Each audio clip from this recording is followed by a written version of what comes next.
Emmanuel Macron a annoncé de nouvelles mesures, notamment la fixation d'un prix plancher sur les matières premières agricoles, une mesure rejetée par les agriculteurs. On a déjà eu un exemple, hein, c'était un ministre de l'Agriculture à l'époque, Stéphane Le Foll, sur la filière porcine, qui avait calé un prix politique, je vais dire. Ça n'a pas duré longtemps, hein, je crois de mémoire, ça avait duré 2 semaines. Et parce qu'en fait, qu'est-ce qui se passe? Si on fixe un prix plancher, le risque, il est grand, parce que la marchandise produite ne rentre pas dans le marché, tout simplement. Et il n'y a pas de vente qui se fait, hein, avec un prix plancher.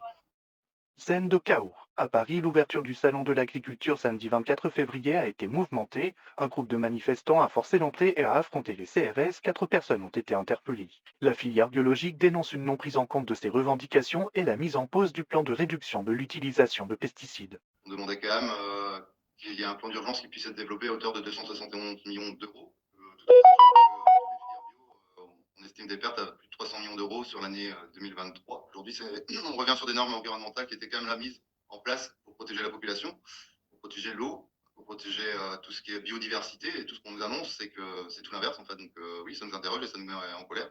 Le Salon de l'agriculture fermera ses portes le dimanche 3 mars prochain. D'ici là, de nouvelles mesures devraient être annoncées.